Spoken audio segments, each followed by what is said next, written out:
Merhaba. 12 dakikanı bana ayırdığın için teşekkür ederim. Bugün sana çok önemli bir soru sormak için buradayım. Toplum 5.0'la geleceğe fit misin? Baştan söyleyeyim, sorunun kesin cevabını ben de bilmiyorum. Çünkü soru gelecekle ilgili. Ama elimde cevabı aramak için çok sağlam araçlar var ve işine yarayacağına inandığım için paylaşmak istedim. Farkındalık, strateji ve aksiyon. İşte ihtiyacın olan 3 temel araç bu. Ve bu 12 dakikanın sonunda sorunun önemine dair farkındalığa, strateji geliştirmek için ihtiyacın olan temel araçlara ve aksiyona geçmek için motivasyona sahip olacaksın. Toplum 5.0'la geleceğe fit misin? Yani hazır mısın? Var mısın? Soru önemli. Seni, aileni, sevdiklerini, işinin geleceğini, karlılığını, sürdürülebilirliğini, içinde yaşadığın toplumu, ülkeni ve uluslararası ilişkileri yakından ilgilendiriyor. Soruyu öğelerine ayıralım çünkü her soru içinde cevabın nüvelerini taşır. Toplum 5.0'dan başlayalım. Toplum 5.0 Japonya'nın ortaya koyduğu bir vizyon. Batı'da akıllı toplum olarak adlandırılıyor.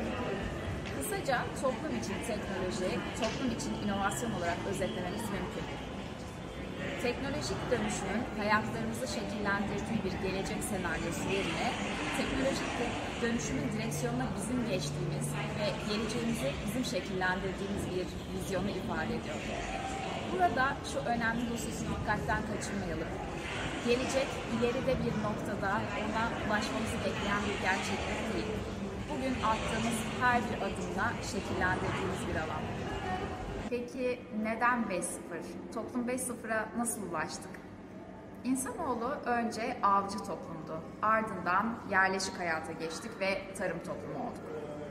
Daha sonra buharlı makinenin icadı ve fabrikalarda üretimde otomasyona geçişle sanayi toplumuna geçtik. İnternetin, bilgisayarın, cep telefonlarının hayatımıza gelmesiyle bilgi toplumuna eriştik ve nihayet 3 boyutlu yazıcılar, nesnelerin interneti, bulut, bilişim, yapay zeka, büyük veri gibi saymakla bitmeyen ve etkileri bakımından yıkıcı teknolojiler olarak adlandırılan teknolojilerin yalnızca iş yapış şekillerimizi değil, toplumsal hayatın her veçesini dönüştürdüğü günümüzde Toplum 5.0'a ulaştık. Endüstri 4.0 kavramı sadece iş yapış şekillerimizde dijital dönüşüme odaklanırken Toplum 5.0 insan odaklı, değer odaklı, bütünsel bir dijital dönüşüm yaklaşımını ifade ediyor. Çünkü en önemli değer insan. Peki Toplum 5.0 vizyonu neden önemli? Çünkü Toplum 5.0 teknolojileri olarak adlandırdığımız bu teknolojiler özellikle gelişmekte olan ülkeler, bu ülkelerin ekonomilerinin bel kemiğini oluşturan KOBİ'ler ve kadın girişimciler için kalkınmada ileri bir aşamaya ulaşma anlamında çok ciddi fırsatlar içeriyor. Buna bir örnek vermek gerekirse dijital ticaret, uluslararası pazarlara erişimde önümüzdeki pek çok engeli bertaraf ediyor.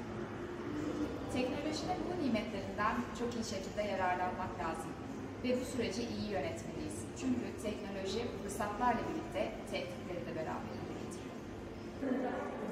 Toplum 5.0 vizyonu açısından temel sorulardan bir tanesi özellikle istihdam anlamında robotlar insanlığa tehdit mi oluşturacak, fırsat mı oluşturacak sorusu. Bu konuda iki karşıt görüş var. Birincisi, evet, robotlar gelecek, işlerimizi elimizden alacak, ciddi anlamda bir işsizliğe yol açacak ve bu işsizlik sonucunda da sosyal çalkantılar ve göçler yaşanacak derken, diğer görüş, hayır, robotlar hayatımızı kolaylaştırmak için geliyor, onlar angarya işlerimizi yaparken biz de çok daha kaliteli vakit geçirebileceğiz diyor. Toplum 5.0 vizyonuysa bu iki karşıt görüşün arasında bir şey söylüyor.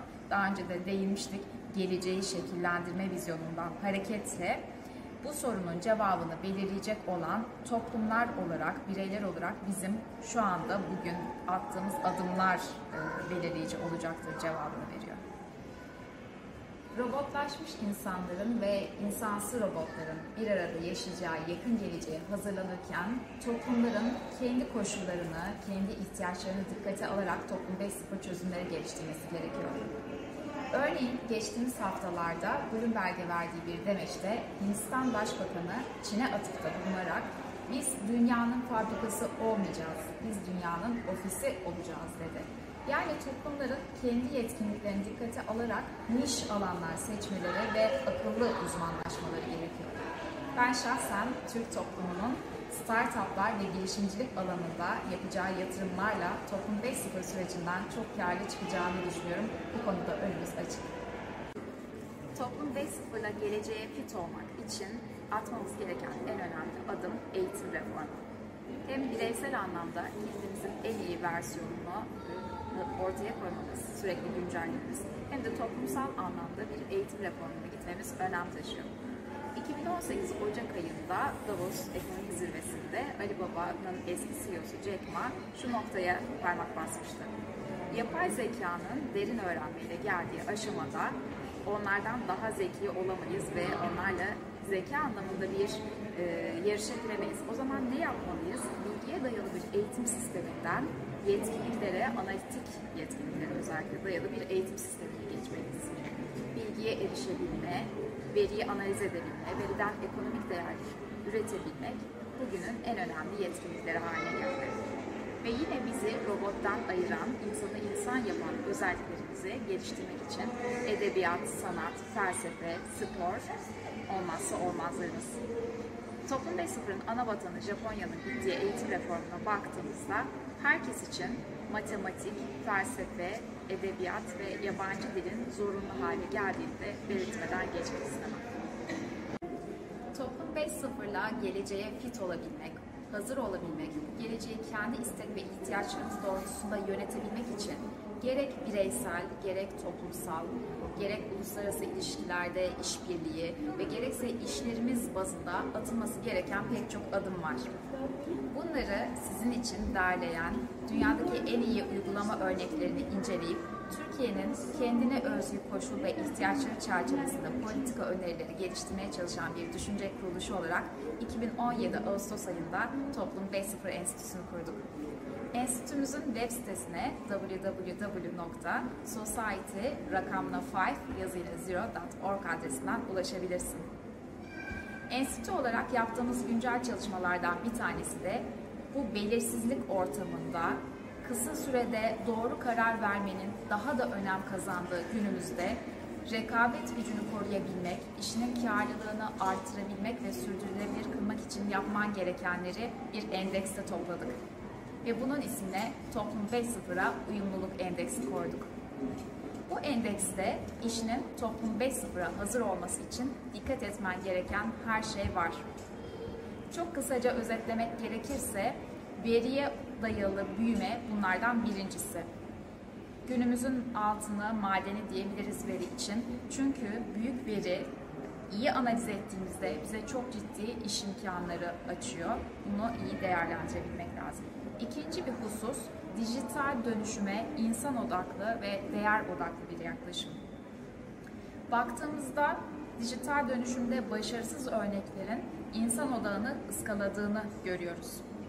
Şirketimizdeki insan kaynağının yeni yetkinlikler kazanarak mevcut yetkinliklerini geliştirmesi ve onlara gerekirse yeni iş imkanları yaratılması çok önemli bir husus. Hem işimiz açısından tabii ki hem de toplumsal anlamda. İşlerimizin Toplum 5.0'a uyumluluğunu ölçmede kullandığımız endeksin bir başka kriteri kurumsal sosyal sorumlulukla ilgili. Geldiğimiz aşamada artık kurumsal sosyal sorumluluğa müşterilerimize hoş görüneceğimiz bir projeler bütün olarak bakmak yerine her işlemimizin, her fonksiyonumuzun sürdürülebilir kalkınma hedeflerine ve döngüsel ekonomiye nasıl katkıda bulunabileceği yaklaşımıyla ele almamız gerekiyor. Biz buna Toplum 5.0 odaklı kurumsal sosyal sorumluluk yaklaşımı diyoruz. Endeksin bir diğer kriteri geleceğe uyumluluk. İşinizin geleceğe uyumluluğu için kurum kültürü, organizasyonel yapı ve liderlik anlamında esneklik, çeviklik, güvenilirlik ve sürdürülebilirlik önem taşıyor. Ve tüm bu kriterlere uyum anlamında neler yapmamız gerektiğini değerlendirirken tasarım odaklı düşünme yöntemleri de bize çok yardımcı oluyor. Ayrıca belirttiğim gibi Toplum 5.0 Enstitüsü de işinizin Toplum 5.0'a uyumluluğunu değerlendirmede yardıma hazır. Sohbetimizin sonuna geldik. 12 dakikada benimle buluştuğun için teşekkür ederim. Bir teşekkür de benden 12 dakika platformuna. Bu platformda her zaman işini geliştirmek isteyen, senin gibi profesyonellere erişebilirsin. Çok kıymetli bilgilere erişebilirsin. Bilgi ve tecrübe deneyimini paylaşabilirsin. Çünkü artık sadece iş yapış şekillerimiz değil, iş tanışıklıklarımız da dijital dönüşüme uğruyor. Ve 12 dakika platformu bu anlamda sana çok güzel fırsatlar hazırlıyor.